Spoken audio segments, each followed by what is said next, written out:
listening to Sudbury News Talk. I want to show you something. Stand by. On the morning shift. Anything could happen. Sudbury News Talk on the morning shift.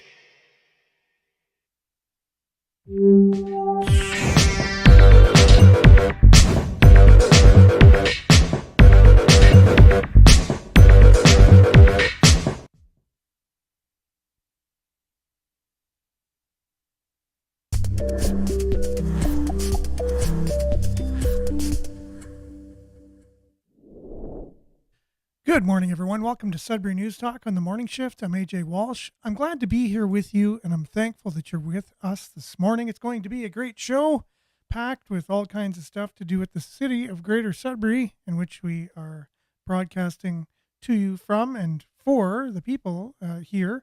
And not only that, people here, but the things that we talk about on the show that relate to our community and our city more than likely relate to you wherever you are in the world, because it seems to be that we're all kind of getting homogenized these days, and one size fits all, and one super big band-aid for everybody, one solution, one world, one government, one currency, one everything, right? So in order to get everything in line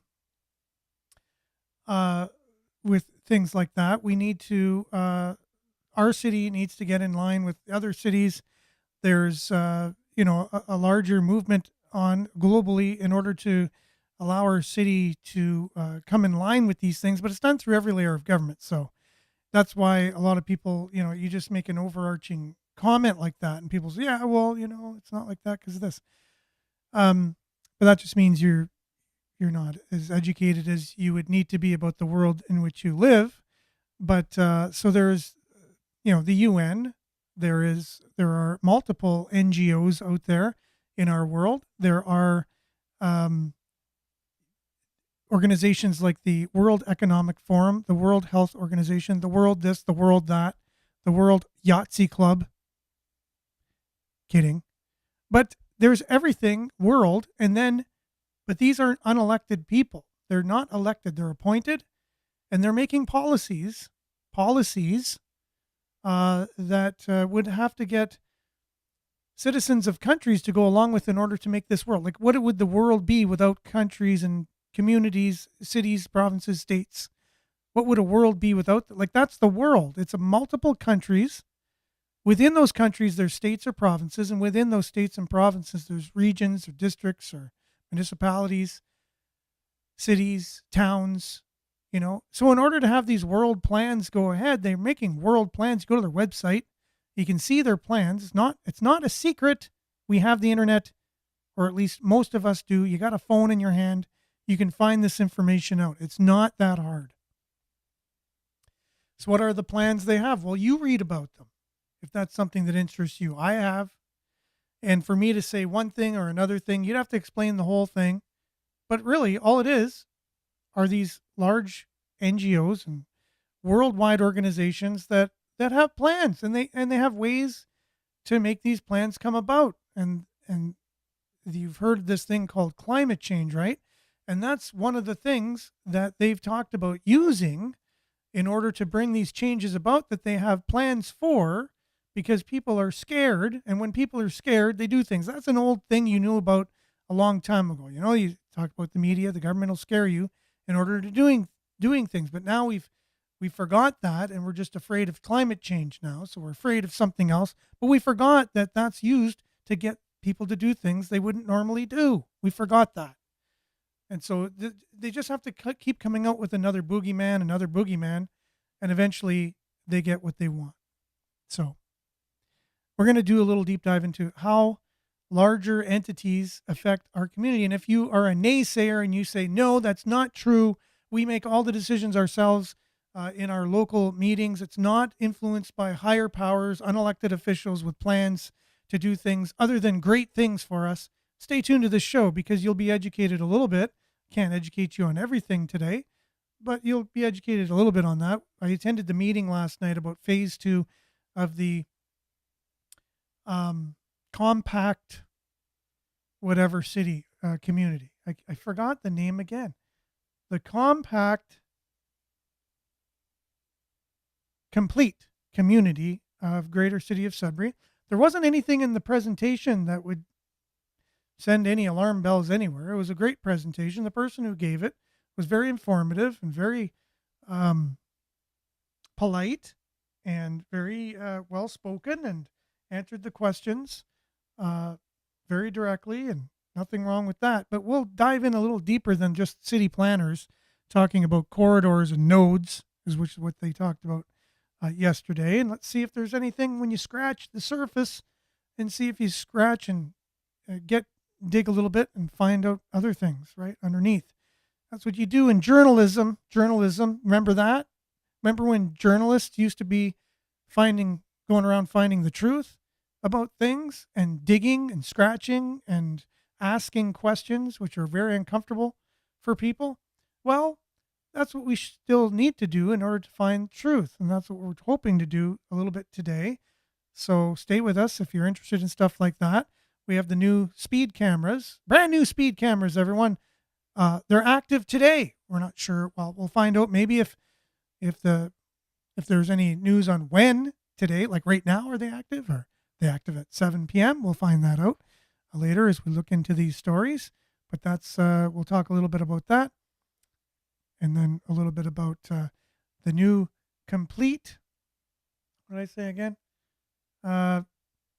Compact complete communities, and see if that has anything to do that would fall in line with what's called a smart city, which Sault Ste. Marie became the first smart city. We'll listen into a city council meeting from a community down south, and they're grappling right now with the new going digital with everything. And there's these larger companies that offer these services to help your community go digital. Sudbury's going to be there too. We're going to want to be on the forefront of progression, right? Climate change, compact, complete communities, smart cities. We're going to want to be the head of everything, right? Because we're so progressive in the city, right? That you're going to want to hear about what this going digital will mean. And they usually use, it's going to be so good for you. There's no downsides whatsoever. So there's a little video clip put together about a council meeting down south where they're talking about this, and it's might as well just jump ahead of things here instead of just talking about what was these cameras and the climate change action and the compact complete community plan in phase 2 that, they didn't have a big enough room the day before yesterday in order to have all the people there attend. So we'll talk more about these things and more. We'll start off with a little weather. We'll dive right in. Welcome. We're live on CKLU 96.7 FM. It is Pledge Week. It's a time and a chance for you to head over to CKLU, make a pledge, help the station, stay on the air, keep the lights on, keep the great programming going that is community radio, the only one in northeastern Ontario. We're thankful that we have it here. Let's keep it going. So if you have the means and you're able to do that, head on over to cklu.ca, drop a donation, buy some merch, whatever you can do to support the station is very much appreciated. And we're also live at facebook.com/Sudbury News, youtube.com/Sudbury News. Make sure to like, share, subscribe, follow, and mainly comment. We'll do our best. This today might be hard to get everyone's comments read, but we'll definitely get them up on the screen. We're thankful for all you guys joining us. We'll be back with some weather right after this.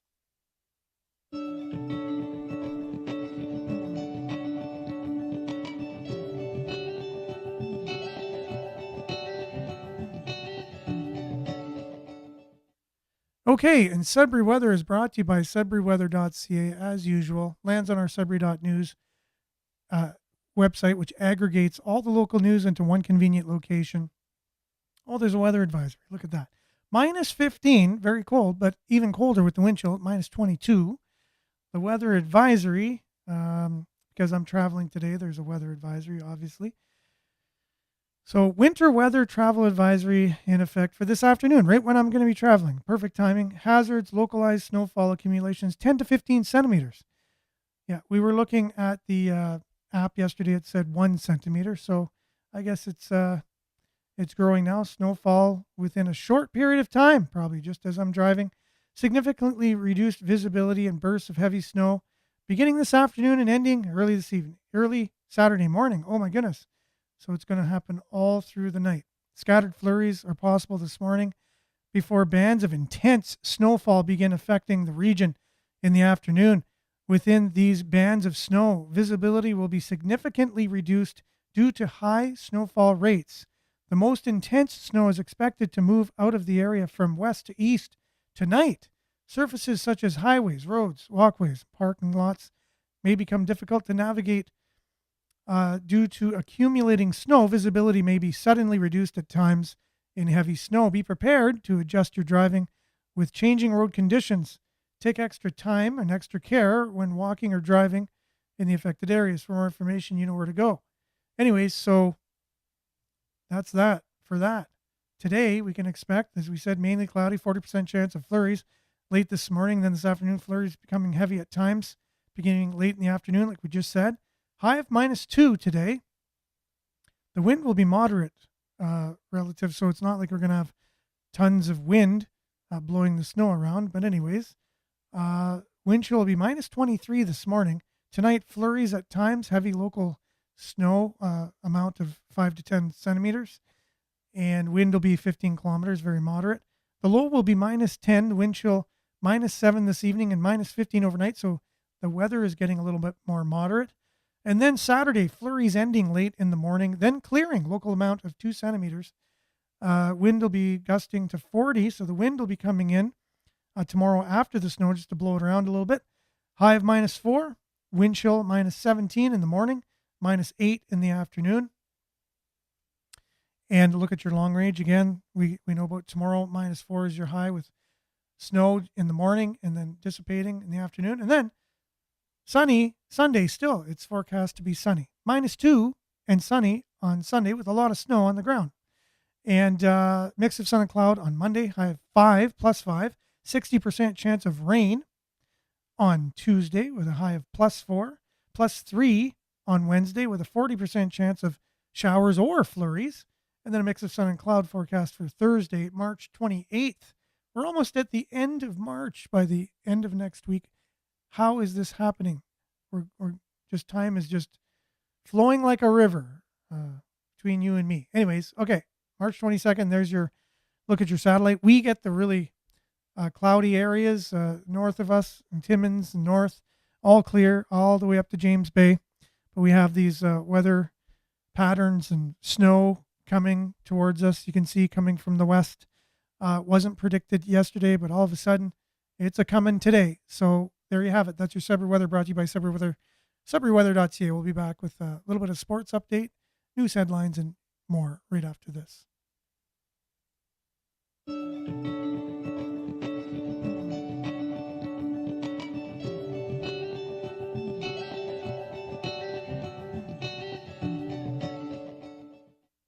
The Sudbury Wolves are in action tonight at the Sudbury Arena.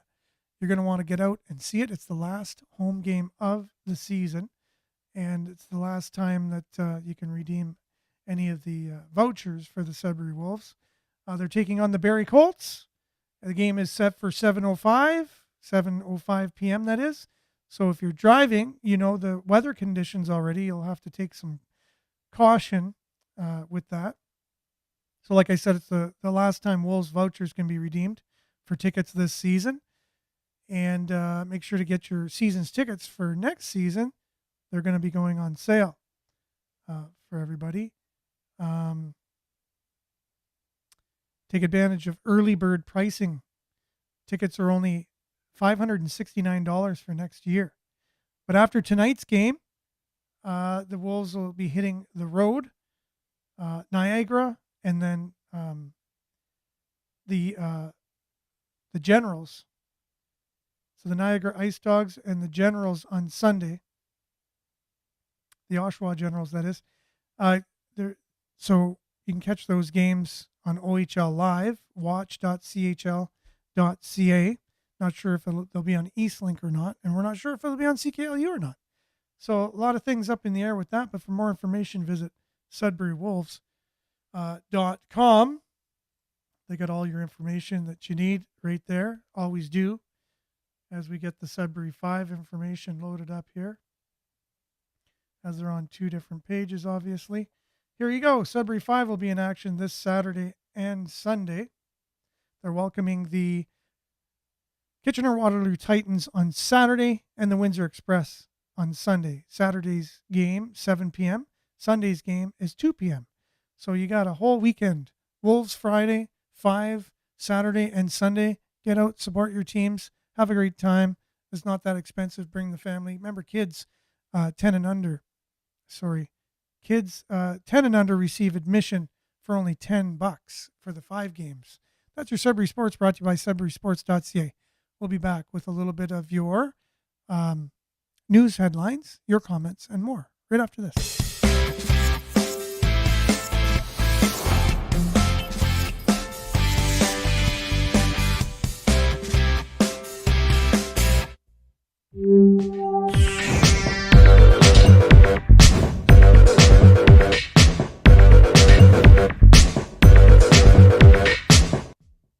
Okay, welcome everyone. Welcome back to the show.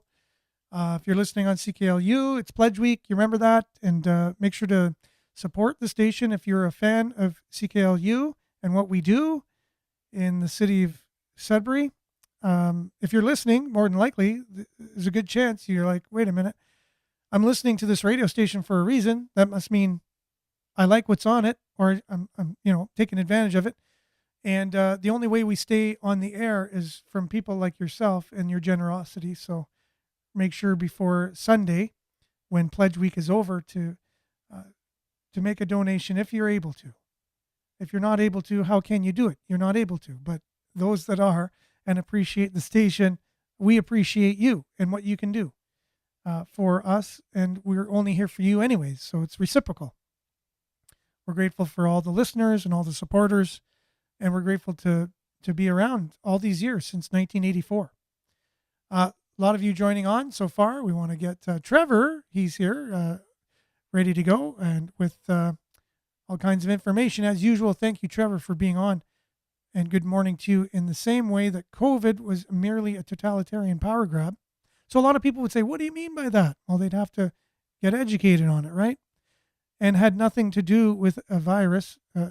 The climate crisis is also a totalitarian power grab and is nothing to do with saving the planet.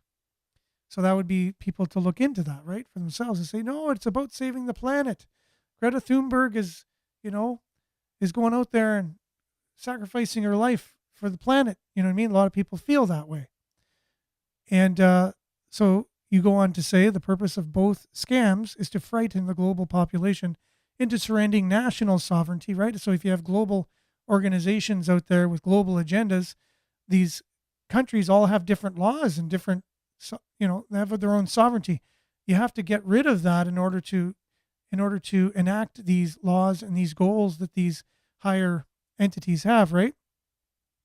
So they have to get rid of democracy, economic prosperity, and the individual freedoms to unelected globalist bodies like the WEF, the UN, the WHO, in line with UN Agenda 2030 and Klaus Schwab's Great Reset. So as you say that, all of that information I found myself by researching the various things you said there, and found the same things for myself. And so I don't know you, I've never met you before, but yet we've come to the same conclusions, even though we've never met each other. And never even spoke to each other, other than maybe you've commented or shared links on the show here and there. So the information is out there. It's a little science experiment to show that we've come to the same conclusion by doing our own research. That's really interesting. Marianne, good morning, everyone. From Barrie, liked and shared as usual. Good morning, Marianne. Thanks for being with us. And Vin, morning to you. And Monique, good morning, Sudbury. Smiley emoji. Leon's, good morning to you. What is worse, a corrupt government? This is Leon speaking. A corrupt government that constantly violates Canadian ethics, or a political party that instantly props up a corrupt government. That's true. What is worse? That would be a question to ask oneself. And do we have a corrupt government, though? There's people out there that feel we don't. They're there for our betterment. They don't. They're not corrupt. They're ethical to the core. And yeah, and anyone who says anything different is just a hater. And what's wrong with you? Are you one of those people? Are you far right wing extremist for saying that the government is engaged in corruption and does corrupt things? There are people who think that. So maybe you're one of them, and that's great, because everyone's entitled to their own opinion. Judy, good morning. Thanks for being with us this morning. Denise, incompetence, laziness, or collusion. Interesting. You add laziness in there. Usually I'm incompetent or it's on purpose, which would also mean collusion. But you added laziness in there, which is interesting. Regardless of the reason why it took 6 years for the Trudeau government to uncover the invoicing fraud, they turned a blind eye to corruption for far too long. Canadians demand accountability. So yeah, whether it's incompetence, right? There are corrupt things going on. Why does someone get paid $17 million to develop an app when they didn't lift a finger, but yet they got government, your and my money, to do that? Like that's insane. How does that even happen? From our government, we trust our government with our money. We give them, it's income tax time. Many people are thinking of this, but then you see it getting wasted. And that's just one example. One small example, unfortunately. 17 million is a small example, a drop in the bucket of what the money that, if you go through the list of things of the wasting of money. One example was the lab or the production facility that was supposed to be made in Quebec for a whatchamacallit? A shot. What is that? A vaccine. A vaccine to be produced in Quebec. They gave this company $1 billion, and the plant was never even made. So 17 million, a drop in the bucket. There's a lot of money being wasted, and I don't know if you feel good about that. I'm sure I know I don't. Good morning, blessings from Espanola. That's Denise. Liette, good morning from Collingwood. Thanks for being with us, guys. Vin says, those that bow to the crown must just transferred to the WEF and don't even recognize it. The fall of Rome in real time. So yeah, we are witnessing the fall of the Western civilization at this moment. From what I have been able to gather in connecting dots, do you see your quality of life improving or disproving?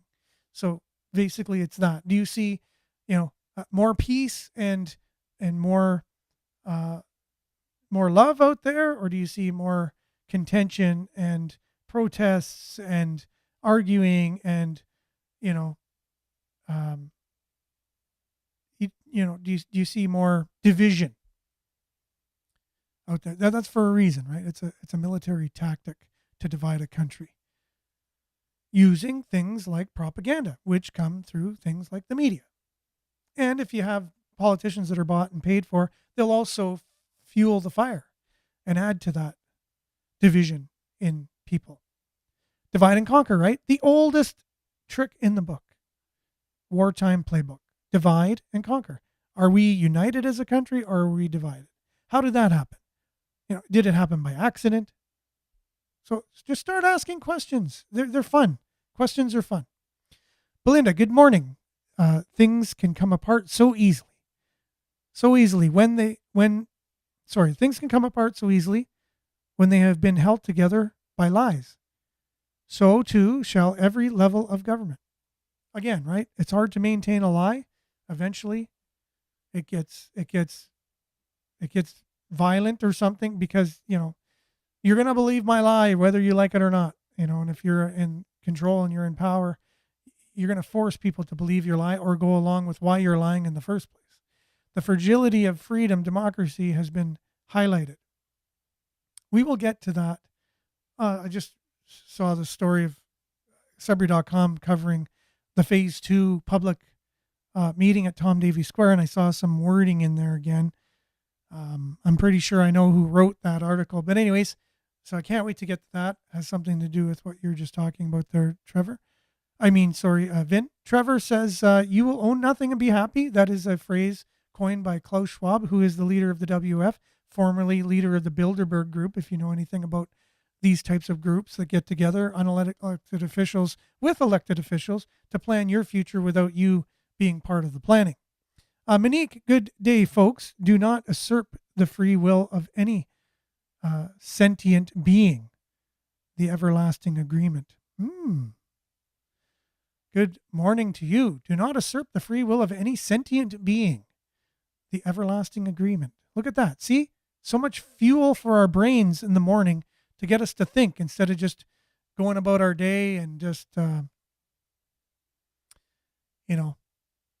being numb to everything. Maybe ask yourself some questions this morning. Wake yourself up.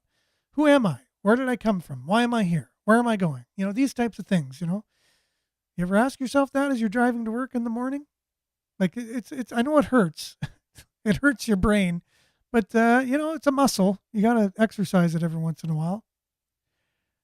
Denise says they infiltrated our country right down to our own town hall. If you don't take control of your town hall, it will take control of your community, and that'll be the end of the halls. So we have something of that nature coming up a little bit later to show how indeed they have been taken over, and we'll give you dates and times and people and what's going on now to continue down that road.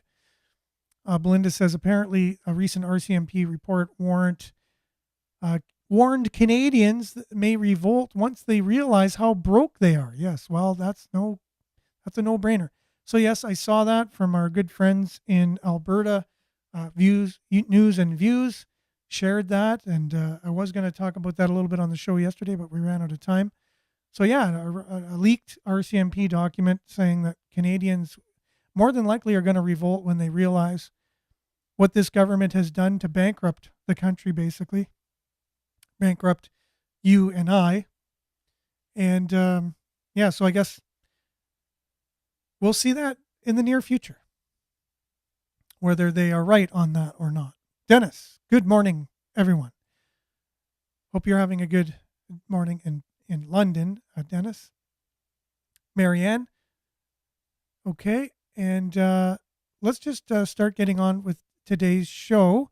Although I do see Evelyn here. Good morning. Thanks for being with us. Want to give a shout out if there's anybody just doing a morning check-in. Other than that, I'll get your comments up on the screen. We got lots to cover today, including the first story, which is I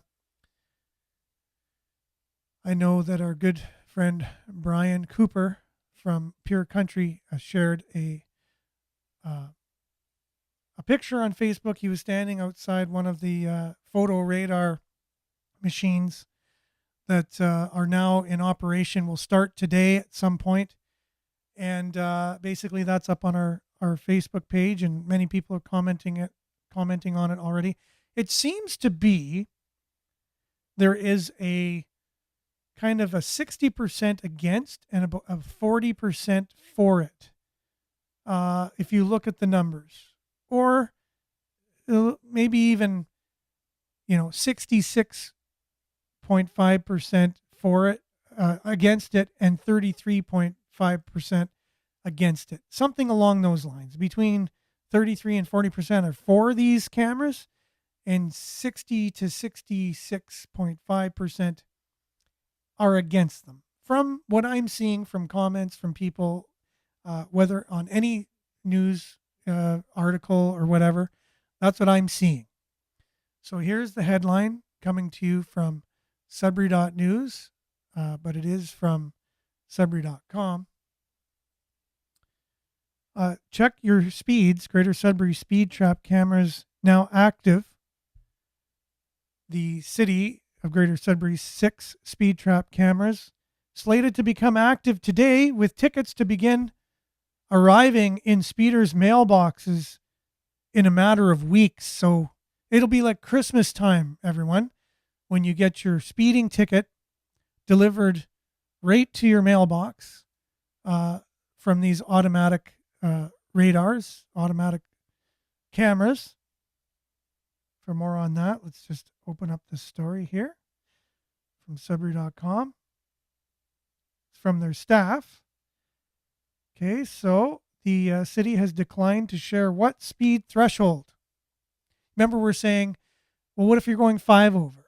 What if you're going 8 over? Are you going to get a ticket? Well, there are things that say if you're going 5 over, I think it's a $70 ticket or whatever. But they're saying there is a threshold. And good morning, Nancy. Thanks for being with us here. Weird, I tried to comment on Facebook and it stops your live. Well, I don't doubt it. I don't doubt it. Not sure why the folks at Facebook have some kind of interest in whether it's an AI algorithm or it's people doing it, in real time, but have an interest in making the show less available for people or making it harder for people to comment or making videos unable to be played. Not sure. You'd have to ask them, but they don't answer. So asking them doesn't do any good anyways, but grateful for the platform nonetheless and the little bit that we're able to use it. So thanks everyone if you are able to comment. We appreciate it. So you're over on YouTube now. So anyone's having problems with Facebook, check us out on youtube.com/Sudbury News until that's no longer being able to live stream. And then we'll more than likely be on Rumble and on our own website live after that. The city has declined to share what the speed threshold for tickets will be, but offered 3 fine examples on their website. So 5 over is $40. Sorry, I said 70. So there's no speed threshold, but they gave an example on their website, 5 kilometers over. So that's not much of a threshold if there is. That means if you're giving a ticket for 5 kilometers over, the only threshold there's going to be is 4 kilometers. So if there's a threshold of 4 kilometers, wow, that's pretty tight, man. 5 kilometers is $40 you're going to have to pay. 15 kilometers over is $95. Remember when people used to say, oh, don't worry, you can go about 18 kilometers over and police aren't going to stop you. You know what I mean? That's the threshold that culturally that we've been kind of going by, that I've heard almost my whole life, even by police officers telling me this themselves. Depends. If you go 18 over in a 40 school zone, that's a little different. But, on a regular, if you go 18 over, you're not going to be stopped. Anything 20 and over, they're going to stop you. But here you got 5 kilometers over, $40. 15 kilometers over, $95. 25 kilometers over, $170 you'll be fined. So the 33% of Sudburyans, according to what I've been able to gauge, are like, yes, well, just slow down, for crying out loud. Just go the speed limit. Like, what do you think? Why do you think there's speed limits there in the first place for, right? Just don't speed and you won't get a ticket. You should have been doing that anyways, right? So I'm speaking that for you. That's what you would say. And then there's others that say, you know what? Speed limits are made by a community. You could even increase them if you want. Some communities have.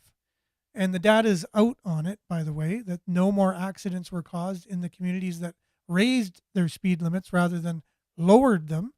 So you can look into that. We don't have any data in our own city anyways. How many accidents are in these areas during the same periods of time that we're putting these cameras up that we can gauge later on to see if it's a success or not? We don't know if these are going to be a success in terms of being safer. That's the goal, apparently, we're told. It's there for our safety. So what are the stats then of accidents between March and 4 months from now of last year? And let's compare them as soon as we have the data. So we know if these speed cameras are indeed making us safer. And if they're not, why are we spending millions of dollars on them? Because you say it's to keep us safer. So if that is indeed the case, us as citizens would like transparency and prove that then. So, and it's easy to prove safety numbers. How many accidents happened before these cameras were installed at the same period of time the year before? And then how many accidents did we have afterwards? And if there's no difference, or there was one accident in 4 months on when there were no speed cameras, but there's no accidents now, does that make an argument for spending millions and millions and millions of dollars to install these cameras in our city? I don't think so. So anyways, these are just questions. They're not dangerous. They don't hurt your feelings, hopefully. They don't inflict harm physically nor emotionally. They are questions, just there because that's what questions are for. Because if you don't have answers, you need to ask questions in order to get answers. So Shirley, good morning. Wishing everyone a beautiful weekend. Yes, thanks for being with us, Shirley. Surely a lot of people are not happy with these speed cameras. But some people are. And there you go. So it's not 100% everyone's, upset about it. But wait till the ones who are for it, just kind of daze out for a second and go 7 over and get a $45 ticket in the mail kind of thing and see how they feel about it afterwards. Or, people coming through town that don't know about these speed cameras. And the sign, come on. The sign that's up on the side of the road, it just blends in with other signs. It's not like, well, we put up a sign, it's pretty significant. It says there's speed cameras in place from this point. No, it just blends in with any other sign on the roadway. Do you see every sign you're going by when you're driving? No. So there's going to be a lot of people from out of town that are going to be really PO'd at this whole thing that we're doing here. So Sudbury.com's article goes on to say, and good morning, Mona. Thanks for being with us. As speed limits are not guidelines, they are the law. Yeah, and you can change the law too. You can actually increase those if you wanted to. You could actually increase speed limits to make it easier and faster for people to get around in the city. But you're choosing not to. You're choosing to make that the law. And I even take exception with those speeds. And we should increase them, not reduce them.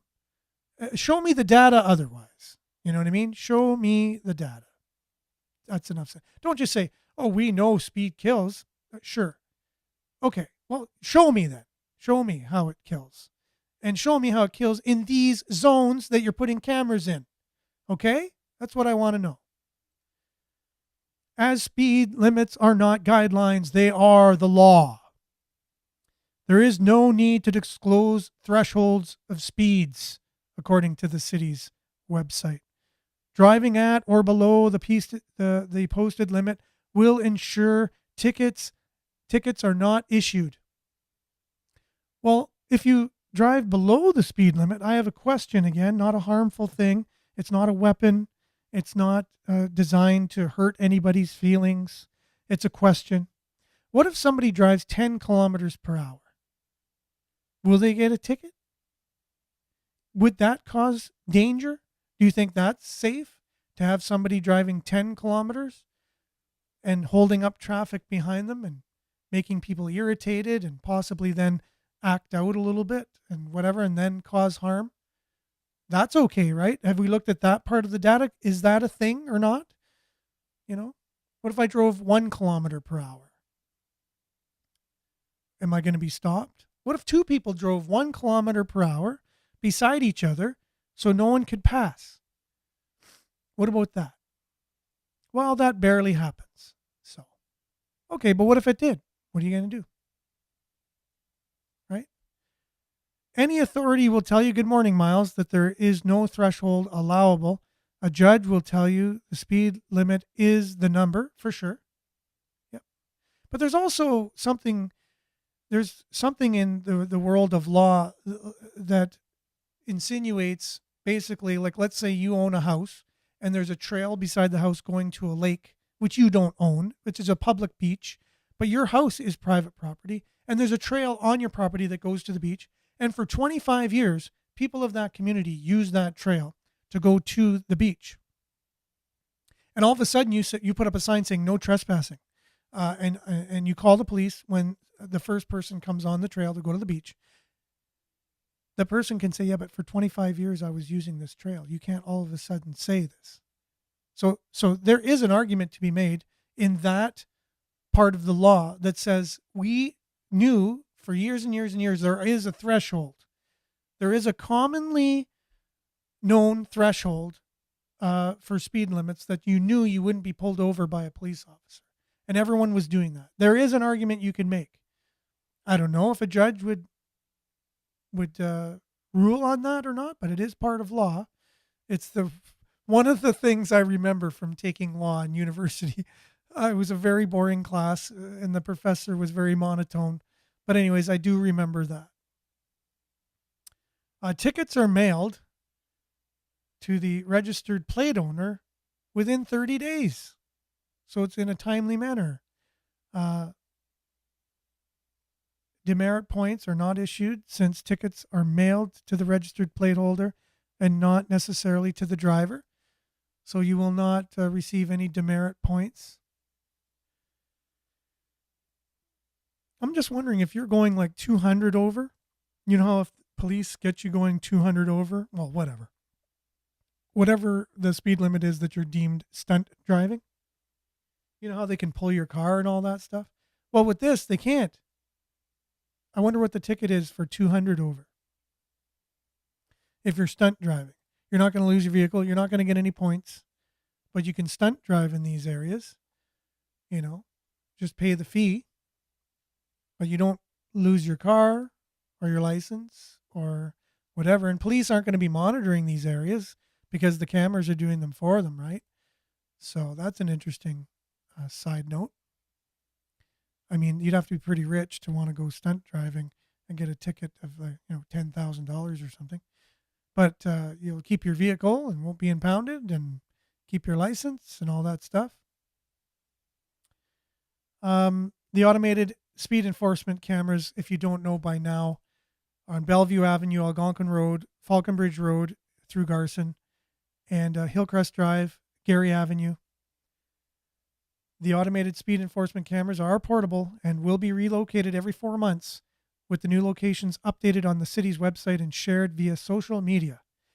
For more on the city's automated speed enforcement program, including frequently asked questions, visit the city's website by clicking on the article. So there you have it. There you have it.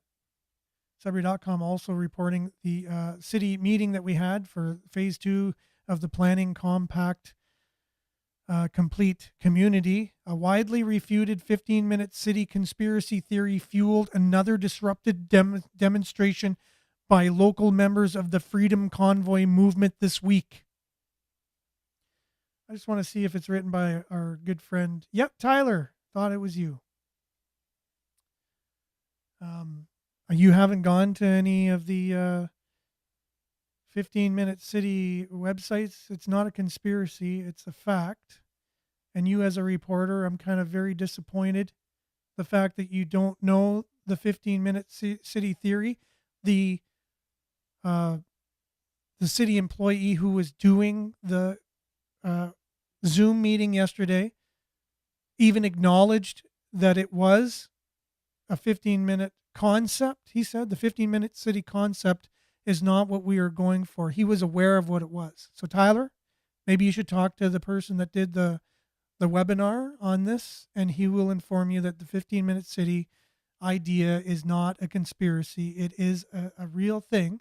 It's an idea that's been put out there as a theory that people can reduce their carbon footprint by living in a community that they can get to everything they need to get to within 15 minutes. It's not a conspiracy theory. Thank you very much.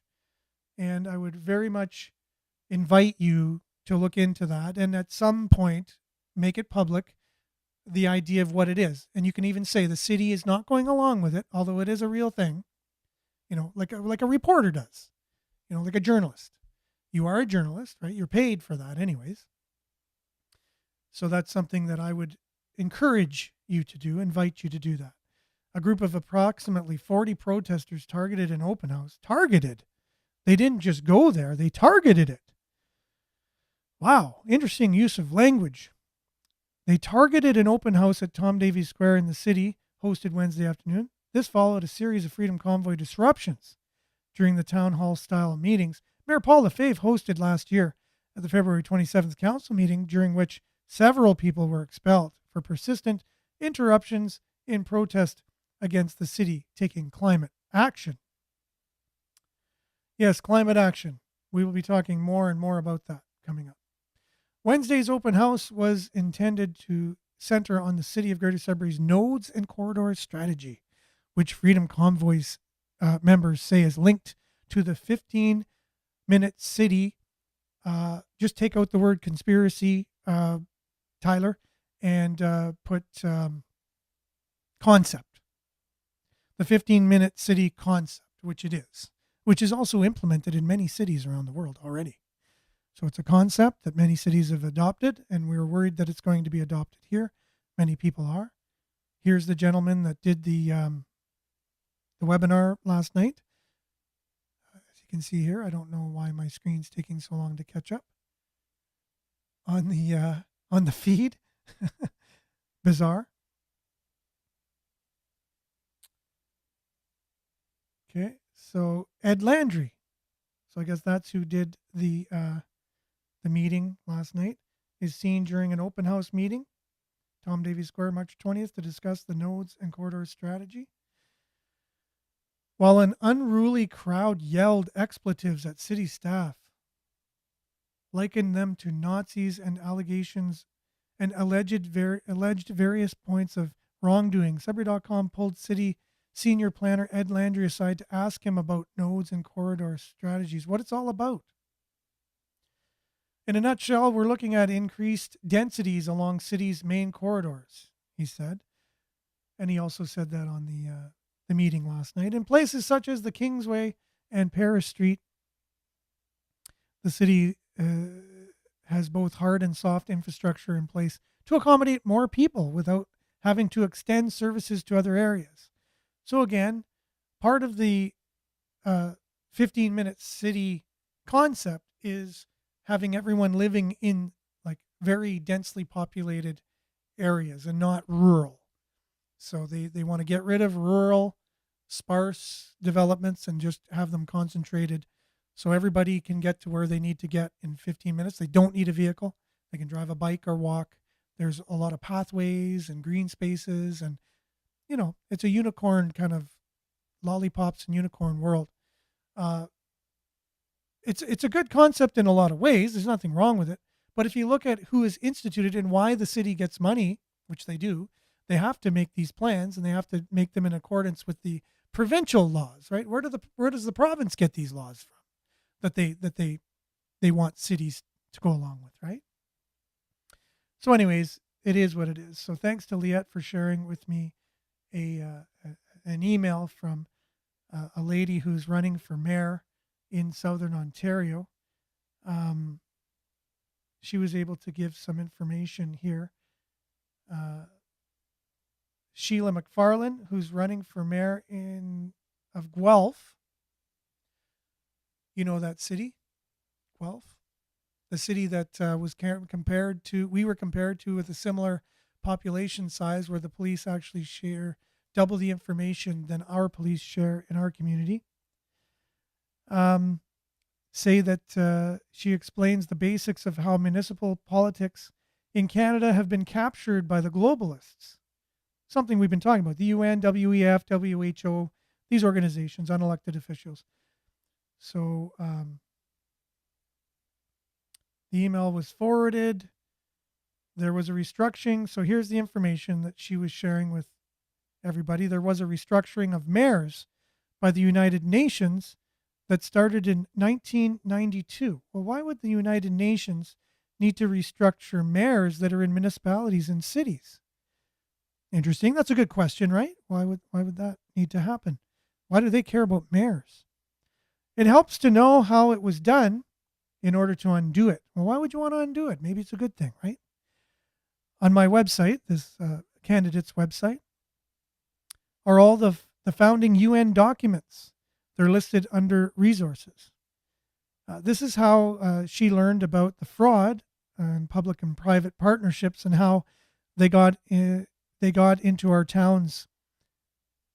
They got to our towns and mayors. So a brief summary is that Canada signed on to the UN Agenda 21 in 1992 by Brian Mulroney.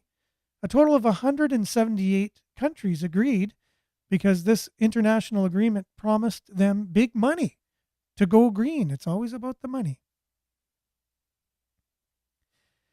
Once signed,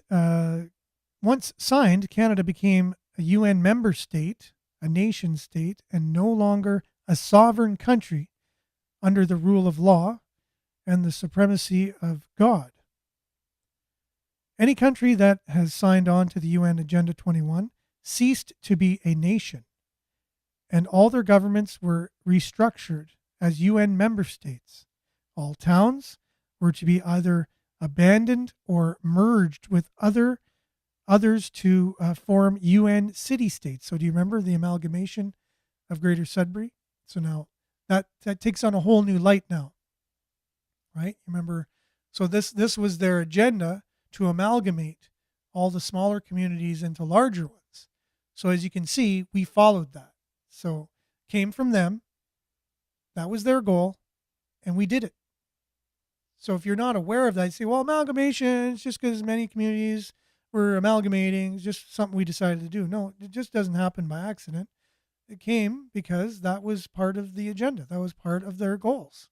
And their goals, meaning the UN, unelected officials that we signed on to be part of so we can get green money to go green.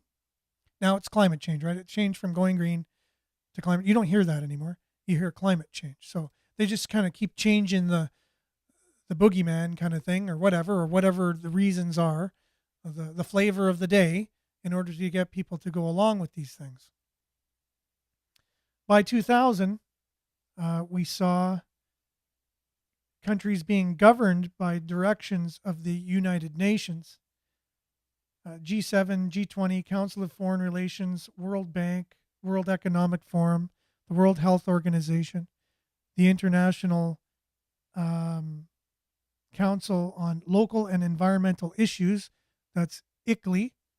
We talked about that yesterday, and how Maggie Hope Braun is one of the leaders in trying to get rid of that, and she has an initiative called, she puts a K in front of ICLEI, the International Council on Local and Environmental Issues, and it's basically the thought is to kick ICLEI out of our communities and take back our communities from what was taken from us.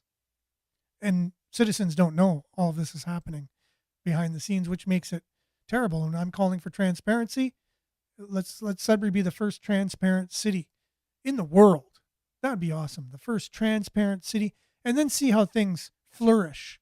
Then you want to talk about growth. Then you want to talk about community spirit, and you want to talk about all the good things that we're trying to achieve.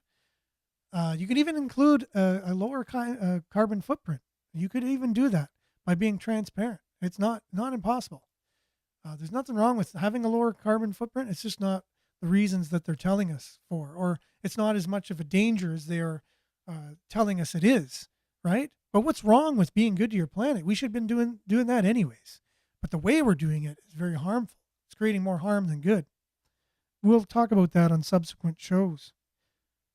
So all these big government unelected, international NGOs, instead of parliamentary procedures or laws, they were changing our municipalities. The municipal primer on her website as well was sent to all local towns and communities in 1994. It outlined how they were to restructure their governments.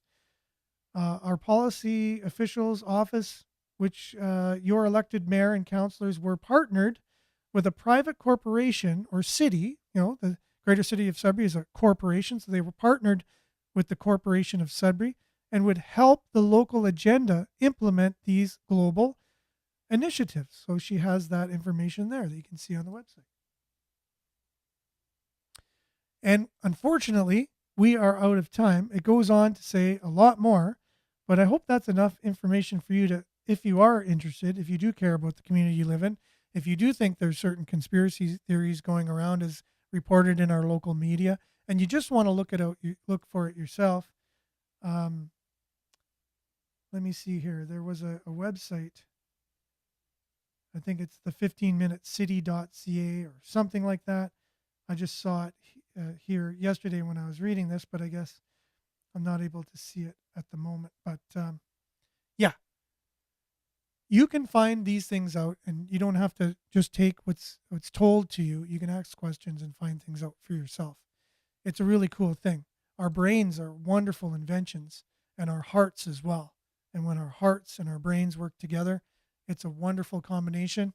And you don't have to always get what's told to you. You can look out for yourself, look it up, check it out, find it out. You're supposed to do that. Don't just take what's being told to you. Never do that. It's not smart. And what is smart, though, is having a good weekend and driving safe if you have to drive today with the weather warning we got of the snow, and coming back and joining us again, same time, same place on Monday. Stay tuned now for Earshot Daily, everyone. Have a wonderful weekend. We'll be back. Ciao.